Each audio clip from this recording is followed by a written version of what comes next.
விவசாய நண்பர்கள் அனைவருக்கும் வணக்கம். இந்த வீடியோ பதிவுல நம்ம எதை பத்தி பார்க்க போறோம் அப்படின்னா, நம்ம விவசாய வயல்ல நம்ம பூச்சிக்கொல்லி மருந்து தெளிக்கிறப்பையோ இல்ல வேற எதுவும் மருந்துகள் தெளிக்கிறப்பையோ எப்படி எப்படி பாதுகாப்பா தெளிக்கணும், என்னென்ன நடைமுறையை பின்பற்றி தெளிக்கணும் அப்படிங்கறத தான் இந்த வீடியோல பார்க்க போறோம். ஸோ இப்போதான் நம்ம சேனலை புதுசா பாக்குறீங்க அப்படின்னா நம்மளோட சேனலை சப்ஸ்கிரைப் பண்ணி வச்சுக்கோங்க, பக்கத்துல இருக்க பெல் ஐக்கானையும் கிளிக் பண்ணி வச்சுக்கோங்க. அப்படின்னா விவசாயம் பற்றி அனைத்து தகவலும் வந்து உங்களுக்கு உடனுக்குடன் வரும். ஸோ இப்போ வீடியோக்குள்ள போகலாம். ஃபர்ஸ்ட் நம்ம இந்த மருந்துகளை தெளிக்கிறப்ப வந்து ஒரு 5 முறைகளை வந்து கண்டிப்பா வந்து நம்ம வந்து கடைபிடிச்சு ஆகணும். அந்த 5 என்ன, அதுல என்னென்ன பண்ணணும் அப்படிங்கிறத ஒன் பை ஒன்னா நம்ம ஒண்ணுக்கு ஒன்னா பார்க்கலாம். நம்ம இதுல முதல்ல வந்து வண்ண லேபிள்கள் அப்படின்னு இருக்கும். ஸோ வண்ண லேபிள்கள் அப்படின்னா என்னன்னா, நீங்க ஏதாவது ஒரு பூச்சிக்கொல்லி மருந்து வாங்கிட்டு வரீங்க, அது டப்பால இருக்கட்டும் இல்ல ஒரு பாக்கெட்ல இருக்கட்டும், அதுக்கு பின்னாடி எல்லாத்துலயும் வந்து பின்னாடி தான் போட்டிருப்பாங்க, சில இதுல வந்து முன்னாடி போட்டிருப்பாங்க. பின்னாடி பாத்தீங்கன்னா ஒரு 4 கலர் வந்து வண்ண கலர் வந்து போட்டிருப்பாங்க. அதாவது ரெட், அதாவது சிவப்பு, எல்லோ மஞ்சள், அதுக்கடுத்து வந்து ப்ளூ நீலம், அடுத்து வந்து கிரீன் பச்சை, இந்த மாதிரி வந்து உங்களுக்கு வந்து 4 கலர் வந்து அந்த லேபிள் வந்து போட்டிருப்பாங்க. இதை நம்ம கண்டிப்பா வந்து எல்லாரும் வந்து ஒரு பூச்சிக்கொல்லி மருந்து தெளிக்கிறதுக்கு முன்னாடி பார்க்கணும். ஸோ இந்த கலர் வந்து ஒவ்வொரு வண்ணங்களும் வந்து ஒவ்வொரு இதை வந்து குறிக்கும் அப்படின்னு பார்க்கணும். வந்து சிவப்பு வண்ணம்ங்கிறது வந்து, அதாவது ரெட் கலருங்கிறது வந்து ரொம்ப டாசிக்கானது. அதாவது வந்து அதுல அந்த நச்சுத்தன்மை, அந்த கெமிக்கலோட நச்சுத்தன்மை வந்து அதிகமா இருக்கும். தப்பி தவறி யார் மேலேயாச்சும் பட்டுச்சா இல்ல நம்ம மேலேயோ இல்ல நம்மளோட கால்நடைகள் மேலேயோ எது மேலேயோ பட்டுச்சுன்னா ரொம்ப பெரிய வந்து பின்விளைவுகள் வந்து அது ஏற்படுத்தக்கூடும். அதுக்கடுத்து வந்து எல்லோ வந்து ஓரளவுக்கு ரெட் அளவுக்கு டாசிக் இல்லை, ஆனா அதுவும் வந்து நச்சுத்தன்மை உள்ளதுதான். இது வந்து நமக்கு வந்து அது நம்ம வந்து அதுல அஃபெக்ட் ஆனோம் அப்படின்னு நம்ம மேல அது பட்டுச்சு அப்படின்னு சொன்னாக்கா நம்மளால வந்து அதை வந்து கியூர் பண்ணிக்கிற முடியும். அதாவது சில மருத்துவங்கள் மூலயமா வந்து அதை வந்து நம்ம இது பண்ணிக்கலாம், சரி செஞ்சுக்கலாம். அதுக்கடுத்து ப்ளூ வந்து மாடரேட் டாசிக், அதாவது வந்து டாசிசிட்டி இருக்கும் தான். ஸோ அந்த கண் எரிச்சல், கையில எரியறல், இந்த மாதிரி இது வந்து இந்த ப்ளூ வந்து கொடுக்கும். கிரீன் வந்து டாசிசிட்டி ரொம்ப ரொம்ப கம்மியானது தான் அந்த கிரீனு. ஸோ இந்த மாதிரி 4 கலர் வண்ணங்கள் வந்து நமக்கு வந்து அந்த பூச்சிக்கொல்லி மருந்துல வந்து நீங்க மருந்து வாங்கினாலும் சரி இல்ல டப்பாக்கள் வாங்கினாலும் சரி, இந்த 4 கலர் மருந்து வந்து போட்டிருப்பாங்க. ஸோ அதை வந்து நம்ம வந்து வந்து பாத்துக்கணும். ஸோ ரெண்டாவது வந்து தெளிக்கும் முறைகள் வந்து நிறைய இருக்கு.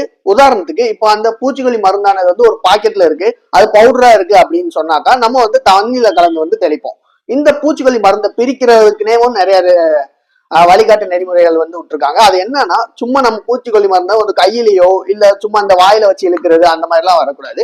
ஏன்னா வாயில வச்சு இழுத்தா அதுக்கடுத்து அது பெரிய பின் விளைவை வந்து அதை ஏற்படுத்தும்.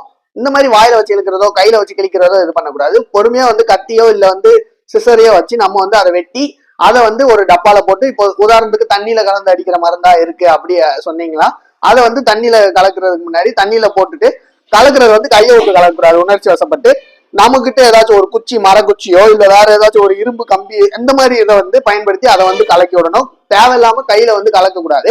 இல்ல வேற வழியே இல்ல அப்படி கையில தான் கலக்கியே ஆகணும் அப்படின்னாக்கா, ஸோ கையில வந்து ஏதாச்சும் ஒரு பிளாஸ்டிக் கவரோ இல்ல ஏதாச்சும் ஒரு கிளவுஸ் அந்த மாதிரி போட்டுட்டு கலக்குங்க. ஏன்னா வந்து அது கெமிக்கல்னு நமக்கு நல்லாவே தெரியும். கெமிக்கல்னு தெரிஞ்சுக்கிட்டுமே நம்ம கையை வச்சு கலக்கணும்னா நம்ம எப்படி நம்ம தான் முடிவு பண்ணிக்கணும் அது என்னன்ட்டு. அடுத்து மூணாவது, இப்போ மருந்து வந்து ரெடி பண்ணியாச்சு, நம்ம வயல்ல தெளிக்க போறோம். இப்போ அந்த தெளிக்கிற இடத்துல என்னென்ன பண்ணணும் அப்படிங்கிறத பாத்தீங்கன்னா, தெளிக்கிறப்ப வந்து சுத்தி வந்து ஆள் நடமாட்டம் வந்து இல்லாத பட்சமா பாத்துக்கணும். இப்போ நீங்க வயல்ல தெளிக்க போறீங்க அப்படின்னா நீங்க மட்டுமே போறது வந்து இன்னும் ரொம்ப பெட்டரான ஒரு விஷயம். ஏன்னா வந்து உங்க வீட்டுல இருக்க எல்லாரையும் கூட்டு போனீங்கன்னா எல்லாரும் அந்த வயலுக்குள்ளதான் இருந்தாகணும்.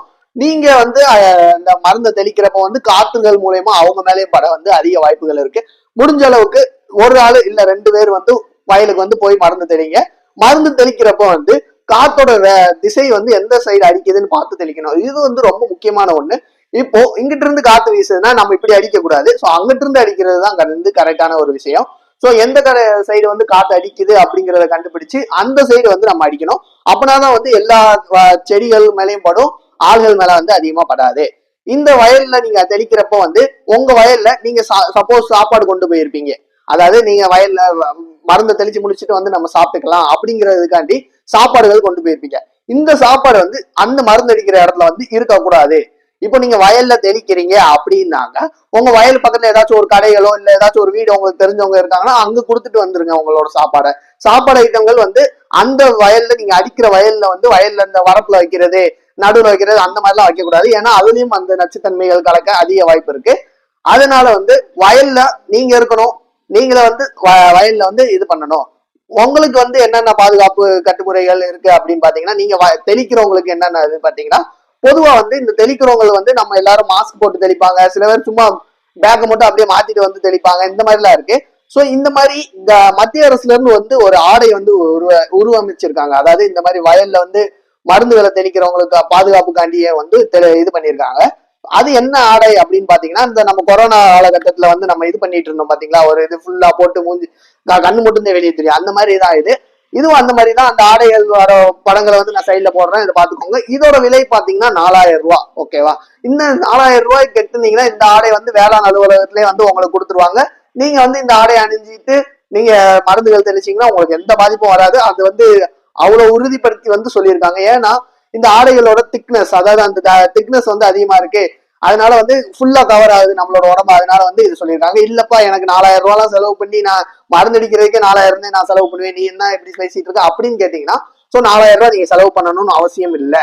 நீங்க வயலுக்கு போறப்ப இந்த கைலி இந்த மாதிரி ஆடைகள் அணிந்து போகாம ஒரு முழுசா வந்து உங்களோட உடம்ப கவர் பண்ற மாதிரி ஒரு ஆடைகளை அணிஞ்சிட்டு போங்க. அது போக உங்களோட சட்டை போட்டு போறீங்க, இல்ல வந்து பேண்ட் போட்டுட்டு போறீங்கன்னா அந்த சட்டை வந்து அதோட கிளாத்தோட திக்னஸ் வந்து அதிகமா இருக்கிற மாதிரி போட்டுட்டு போங்க.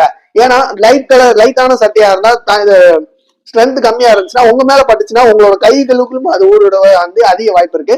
முடிஞ்ச அளவுக்கு வந்து திக்கான சட்டையை போட்டு போக பாருங்க. அதே மாதிரி வந்து ஃபுல்லா கவர் ஆகிற மாதிரி, அது கை கால் இந்த வரைக்கும் கவர் ஆகிற மாதிரி இது பண்ணுங்க. அது போக மூக்க வந்து நீங்க மாஸ்க் போட்டு மூடுங்க. அப்படி இல்லைன்னா நிறைய விவசாயிகள் வந்து துண்டு போட்டு தான் வந்து துண்டு வந்து வச்சிருப்பீங்க. ஸோ அந்த துண்டை வந்து இறுக்கி கட்டிக்கோங்க, உங்க காதுக்குள்ளேயே மூக்குள்ளேயே இது கவர் பண்ற மாதிரி கட்டிக்கோங்க.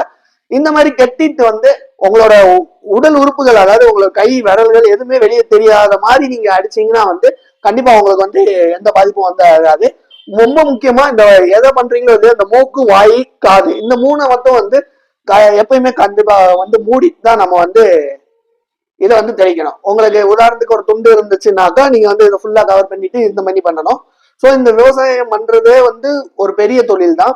இந்த தேவையில்லாம இந்த மாதிரி வயல்ல மருந்து அடிக்கிறப்ப வந்து ஏதாச்சும் ஒண்ணு ஆயிடுச்சுன்னா அது ரொம்ப கஷ்டம். ஏன்னா நம்ம தான் எல்லாருக்கும் சாப்பாடும் போடுறோம், அது கரெக்ட் தானே?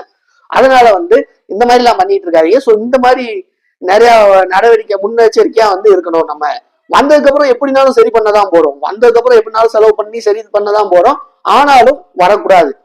ஏன்னா வந்தா நமக்கு தான் கஷ்டம், நம்மளும் நம்பி இருக்க குடும்பங்களுக்கும் கஷ்டம். அடுத்து கடைசியா தெளிச்சதுக்கு அப்புறம் என்ன பண்ணணும் அப்படிங்கறத பாத்தீங்கன்னா, தெளிச்சு முடிச்சிட்டோம். இப்போ வயல்ல உங்களோட வயல்ல 1 ஏக்கர் இருக்குன்னா 1 ஏக்கர்ல வந்து தெளிச்சு முடிச்சிட்டீங்க. இப்போ தெளிச்சு முடிச்சதுக்கு அப்புறம் வந்து உடனே போய் இந்த சாப்பாடு கட்டி வச்சிருந்தோம்ல அப்படின்னு சாப்பிடக்கூடாது.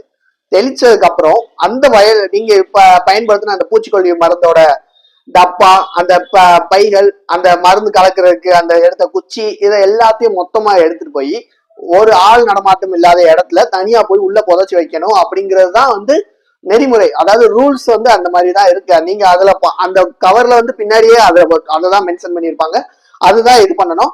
இல்ல என்னால அவ்வளவுதான் பண்ண முடியாது, நான் இருக்கிறது இங்க வெளியே எங்க நான் போறது அப்படின்னா ஒரு ஆள் நடமாட்டம் இல்லாத இடத்துல வந்து அதை போய் வச்சுங்க. ஏன்னா அது ஆடு மாடுகள் அந்த பைய வந்து மோப்பம் பிடிச்சாலும் வந்து நிறைய பின் விளைவுகள் வரும் அப்படிங்கறத வந்து அந்த கவர்லயே வந்து போட்டிருப்பாங்க. அதனால வந்து இதை தவிர்த்துங்க.